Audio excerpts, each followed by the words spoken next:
March 17th marks the new league year's first day, and on this first day we get one of the most exciting things about the NFL, free agency. I have my top 25 free agents after the franchise tag deadline here, and I want to go over the top 10 in depth. When it comes to my other 15 picks, I will rapid fire them off at the end of this video so that this video doesn't get too long for you guys. Let's start off at number 1, Trent Williams. Trent Williams played 14 games in 2020 on a one-year deal from San Francisco, and he ranked as the number 1 tackle in the league according to PFF. He gave up 4 sacks, 4 quarterback hits, and 19 pressures, which all ranks inside the top 15 in every category. He had his best season since 2016, and he is going to get paid for it, but the 49ers are not going to be able to give him the money that he will demand from the market this year.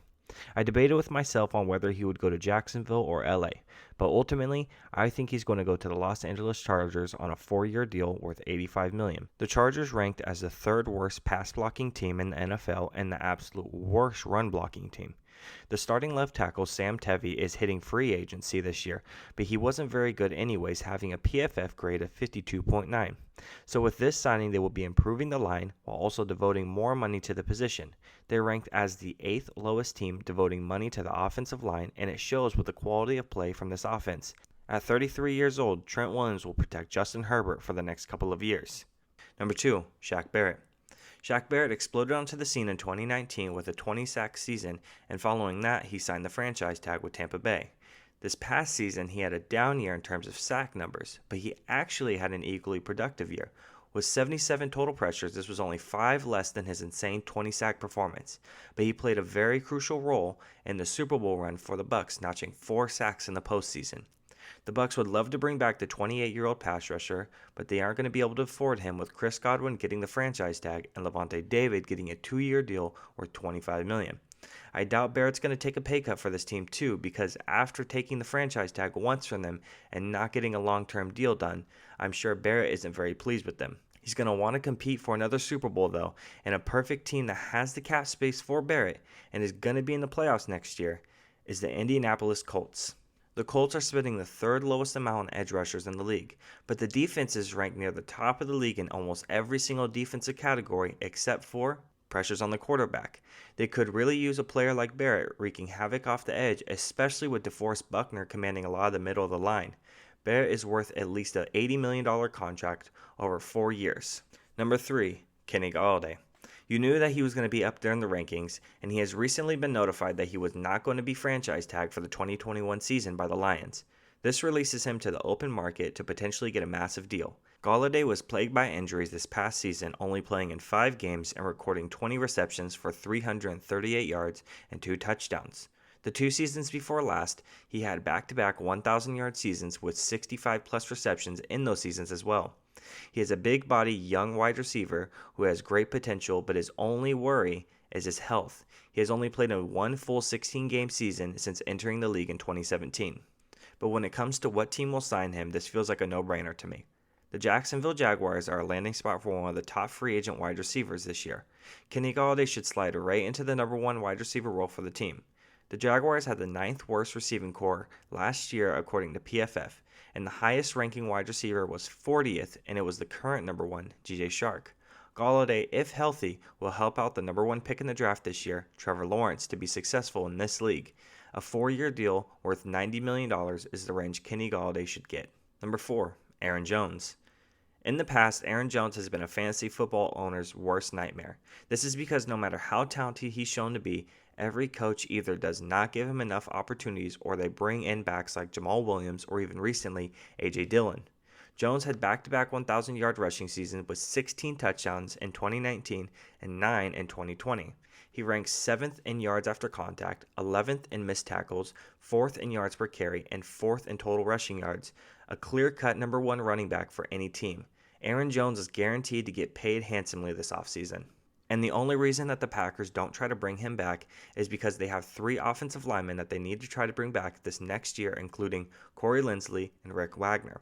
They don't have very much cap space at all, and I doubt they're going to waste money on a running back when they just used a very high draft pick on a running back last year. That is A.J. Dillon, once again.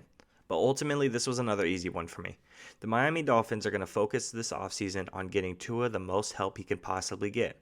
The Dolphins also have a glaring hole at the running backs position, and yes, I am aware that Myles Gaskin played well at the tail end of last season, but he's not Aaron Jones' quality of play. I see Jones getting a 4-year deal worth $52 million. Number 5, Anthony Harris. Last year, Anthony Harris had his lowest graded year according to PFF's grading system. He was targeted a lot more, but he allowed the lowest reception percentage since becoming a full-time starter a couple of seasons ago. In 2018 and 19, Anthony was ranked as the first and third best safety in the league, and this year he was 38th. The Vikings used him more in run support situations than the previous years, so I believe they misused him. He is a ball hawk safety that needs free roam over the middle of the field. He still has the potential to get back to that top 3 ranking at his position, and the Raiders are the perfect candidate to take Anthony Harris. The Las Vegas Raiders were bottom 3 in almost every defensive category last year, and this includes secondary and coverage. I mentioned earlier that Anthony Harris was being misused as a box safety, and this is the same case for Jonathan Abram, except the exact opposite. Jonathan Abram is a pure box/run support safety, and he was used heavily in coverage, and he is a terrible coverage safety. He was actually the worst graded coverage safety in the NFL last season. Anthony Harris should be able to lift the burden of coverage a little bit for Abram and give him a fair shot in a role that fits him. Harris should demand a 3-year deal worth $45 million in total. Number 6, Hunter Henry. Hunter Henry is an extremely interesting free agent as he is young at only 26 years old and very talented, but he is very injury prone.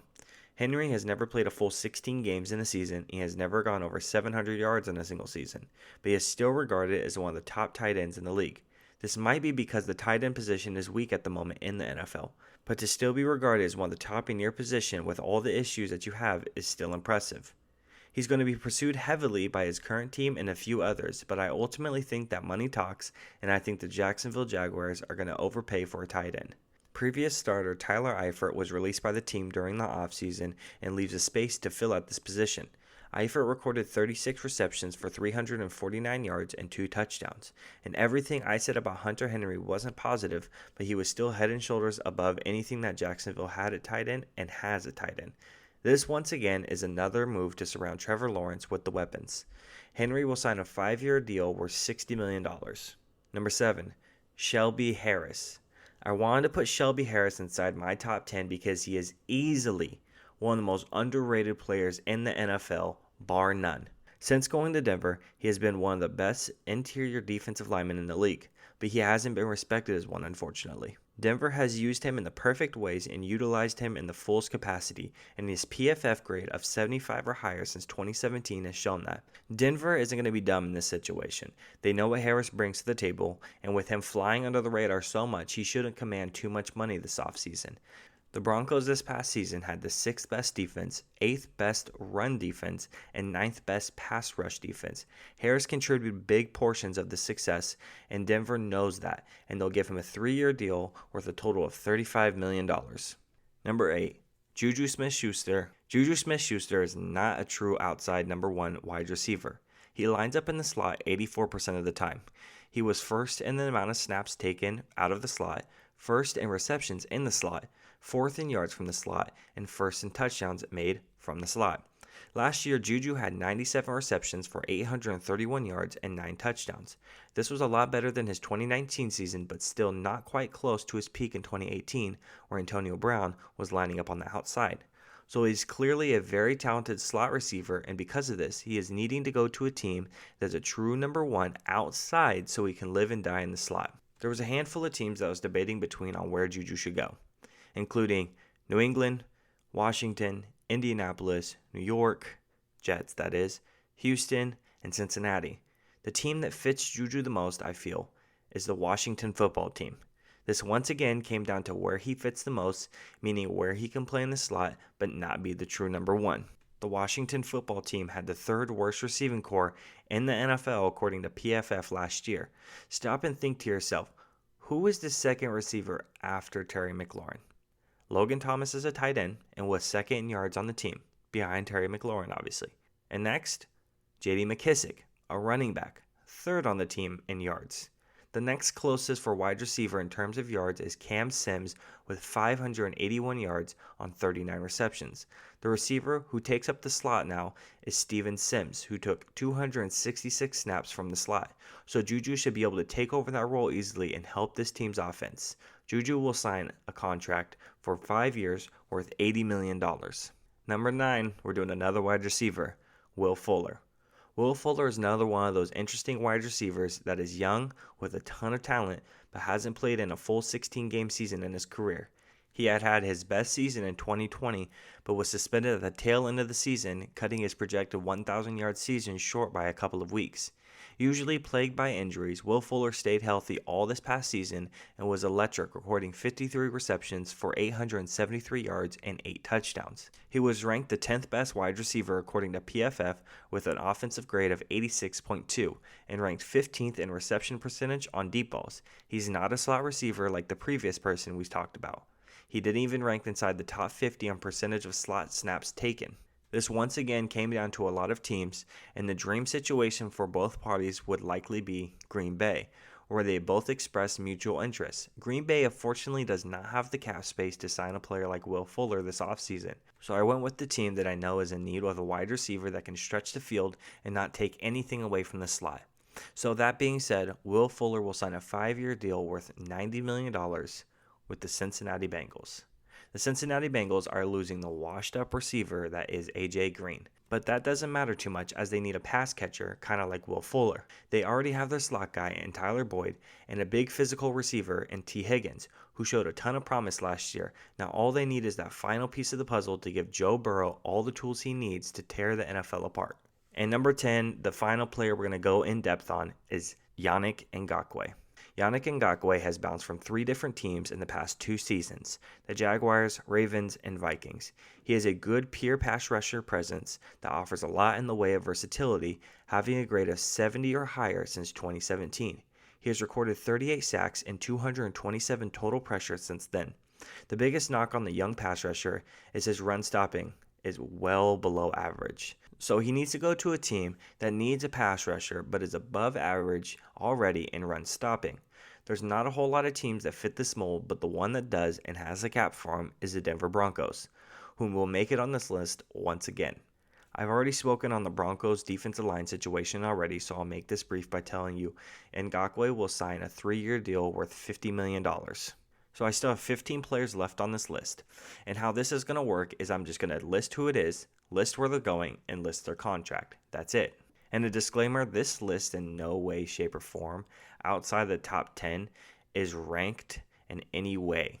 So just because your favorite free agent is number 16 and a guy who you think shouldn't be inside the top 10 is in the top 10, it doesn't mean that I think the guy who's at 16 is a bad player or he's not on the edge of getting in the top 10. I just put him in a random order from 11 to 25. That's it. The guys in the top 10 are ranked in the top 10 for a reason, because I do believe those are the top 10 free agents left over after the franchise tag. So next we have Bud Dupree.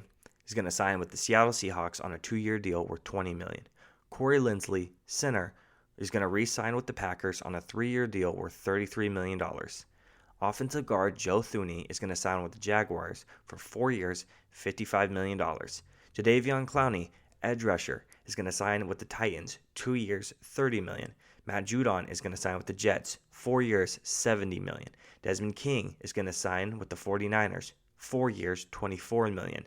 Matt Milano is going to sign with the Los Angeles Chargers, 4 years, $45 million. Chris Carson, running back, is going to sign with the Jets, 3 years, $28 million. Richard Sherman, corner, is going to sign with the Panthers, 2 years, $30 million. Melvin Ingram, edge rusher, is going to sign with the Texans, 2 years, $25 million. William Jackson III is a corner, signing with the Jets, 4 years, $45 million. Corey Davis, wide receiver, is going to sign with the Texans, 4 years, $70 million. Carl Lawson is going to re-sign with the Bengals on a 4-year contract worth $50 million. Mike Hilton, corner, is going to sign with the Cowboys, 3 years, $15 million. Trey Hendrickson is going to sign with the Browns, 4 years, $50 million. And that's it, you guys. That's 25 free agents I have for you.